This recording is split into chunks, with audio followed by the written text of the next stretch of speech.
नमस्ते सबैजनालाई स्वागत छ यहाँहरुले शेयरमान्डु च्यानलमा। आज नेपाल तिजपत्र बोर्ड अर्थात सेबनले दुईवटा राम्रो काम गरेको छ। पहिलो, प्रारम्भिक कारोबार सत्रको मूल्य सीमा घटाएको छ अर्थात प्रिओपेन मार्केटमा कुनै पनि कम्पनीको शेयरको मूल्य कति प्रतिशतले बढ्ने र कति प्रतिशतले घट्ने यो सीमा चाहिँ घटाएको छ र अर्को चाहिँ द्वितीयपत्रको कारोबारमा न्यूनतम मूल्य सीमा परिवर्तन भएको छ। यी दुईवटा नयाँ नियम बजारको विकास र विस्तारको लागि लागू गरिएको छ र यो नियम लागू गर्नको लागि नेपाल द्वितीयपत्र बोर्डले प्रेस विज्ञप्ति जारी गर्दै नेप्सेलाई छिटोभन्दा छिटो यो कार्यान्वयनमा ल्याउनको लागि आदेश दिएको छ। आजको यस भिडियोमा म तपाईहरुलाई यही विषयमा विस्तृत जानकारी दिनेछु, त्यसैले भिडियो अन्त्यसम्म हेर्नु होला। अब यो भिडियो सुरु गरौँ। पहिलो नियम अनुसार प्रिओपेन मार्केटमा अब कुनै पनि कम्पनीको शेयरको मूल्य 2% भन्दा बढी घट्न वा बढ्न पाउने छैन। प्रिओपेन मार्केट हाम्रो 10:30 बजेदेखि लिएर पौने 11 बजेसम्म हुन्छ। 15 मिनेटको लागि प्रिओपेन मार्केट हुन्छ र यो भन्दा पहिले यो प्रिओपेन मार्केटमा अघिल्लो दिनको अन्तिम मूल्यमा 5% बढाएर वा 5% घटाएर खरिद वा बिक्री आदेश राख्न सकिन्थ्यो। तर अब यो नियम चाहिँ छिटो नै हट्ने छ र अब तपाईले यो प्रिओपेन मार्केटमा थप 2% बढाएर वा 2% घटाएर कुनै पनि कम्पनीको शेयरको लागि खरिद वा बिक्री आदेश राख्न सक्नुहुन्छ।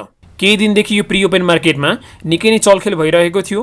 प्रिओपेन मार्केटमा नेप्से इन्डेक्स चाहिँ वात्तै बढ्ने तर कन्टिन्युअस मार्केट सुरु भइसकेपछि नेप्से इन्डेक्स चाहिँ घट्ने यस्तो भइरहेको थियो। त्यसैले सेबनले यो प्रिओपेन मार्केटमा कुनै पनि कम्पनीको शेयरको मूल्य 5% बढ्ने वा 5% घट्ने यो सीमालाई घटाएर 2% मा सीमित गरेको छ।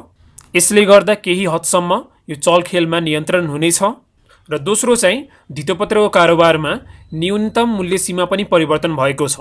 यो भन्दा पहिले कुनै पनि कम्पनीको शेयरको कारोबार गर्दा तपाईले 1 रुपैयाँको फरकमा अर्डरहरू प्लेस गर्न पाउनुहुन्थ्यो, तर अब तपाईले 1 रुपैयाँको ठाउँमा 10 पैसाको फरकमा अर्डरहरू प्लेस गर्न पाउनुहुनेछ।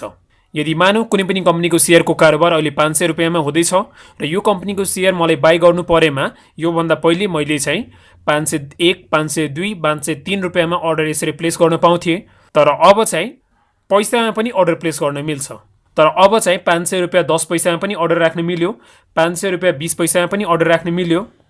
यसरी तपाईले 10-10 पैसाको अन्तरालमा आफ्नो अर्डर चाहिँ प्लेस गर्न सक्नुहुन्छ र यो 10 पैसा नियम चाहिँ कार्यान्वयनमा आइसकेपछि हामी सस्तोमा शेयरहरू खरिद गर्न सक्छौं। मानौ कुनै पनि कम्पनीको शेयर अहिले 500 मा कारोबार हुँदैछ र 499 मा चाहिँ बाइ अर्डर छ। अब मलाई यो कम्पनीको शेयर इन्स्ट्यान्ट बाइ गर्नु छ भने कि त मैले 500 मा अर्डर प्लेस गर्नु पर्यो, 1 रुपैयाँ बढाएर अर्डर प्लेस गर्नु पर्यो। तर यो नयाँ नियम अनुसार मैले 499.10 पैसामा पनि अर्डर प्लेस गर्न पाउँछु र यसले गर्दा मेरो 90 पैसा चाहिँ यहाँ कस्ट बच्यो। यदि कसैले 10 पैसामा अर्डर राख्यो भने मैले 20 पैसामा अर्डर राख्न पाएँ, 499.20 पैसामा अर्डर राख्न पाएँ। यसरी नै गर्दा 499.30 पैसा, 40 पैसा यसरी तपाईले अर्डर प्लेस गर्न सक्नुहुन्छ। 1 रुपैयाँ नै एक्स्ट्रा पे गर्नु पर्दैन। सेल गर्ने बेला पनि सेम त्यही केस लागू हुन्छ। कसैले 500 मा सेल गर्दै छ भने त्यो बेला तपाईले 499.90 पैसामा सेल अर्डर प्लेस गर्न सक्नुहुन्छ। 1 रुपैयाँ नै घटाउनु परेन, 10 पैसा घटाएर तपाईले आफ्नो शेयर चाहिँ सेल गर्न सक्नुहुन्छ। थोरै किता शेयर बाइ अथवा सेल गर्दा 1 रुपैयाँले चाहिँ फरक नपार्ला, तर यही तपाईले बल्कमा शेयर किन्नु भयो भने 1000 किता, 2000 किता, 3000 किता शेयर किन्नु भयो भने त्यो बेला 1 रुपैयाँ पनि म्याटर गर्छ। यदि मानौ 3000 किता मैले 1 रुपैयाँ बढाएर किने भने 3000 को कस्ट त्यहाँ फरक भयो, तर त्यही मैले 10 पैसा बढाएर मात्र शेयर किने भने त्यहाँ मेरो 90 पैसा चाहिँ कस्ट सेभ भयो र 2700 रुपैयाँ मेरो बच्यो। त्यसैले गर्दा यो नियम चाहिँ एकदमै राम्रो हो। 500 मा कारोबार हुँदैछ भने मैले 499.10 पैसामा किन्न पाएँ।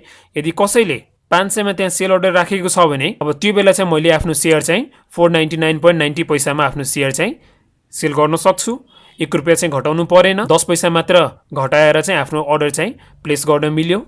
त्यसैले यो नियम चाहिँ एकदमै राम्रो हो। यसले गर्दा मार्केटलाई चाहिँ झन कम्पिटिटिभ बनाउने छ। अब आशा गरौँ नेप्सेले यो नियम चाहिँ छिटो नै कार्यान्वयनमा ल्याउने छ। यी दुईवटा राम्रै नियम सेबनले नेपाली शेयर बजारमा लागू गरेको छ। भिडियो अन्त्यसम्म हेरिदिनु भएकोमा धेरै धेरै धन्यवाद। तपाईले भिडियो कस्तो लाग्यो आफ्नो प्रतिक्रिया दिन नबिर्सिनु होला र यदि तपाई हाम्रो च्यानलमा नयाँ हुनुहुन्छ र अहिलेसम्म च्यानललाई सब्स्क्राइब गर्नु भएको छैन भने कृपया सब्स्क्राइब गरिदिनु होला र छेउमा रहेको बेल आइकनमा क्लिक गरेर अल अप्सन सिलेक्ट गर्नु होला, जसले गर्दा भिडियो अपलोड हुनु बित्तिकै त्यसको जानकारी सबैभन्दा पहिले तपाईले पाउनुहुनेछ।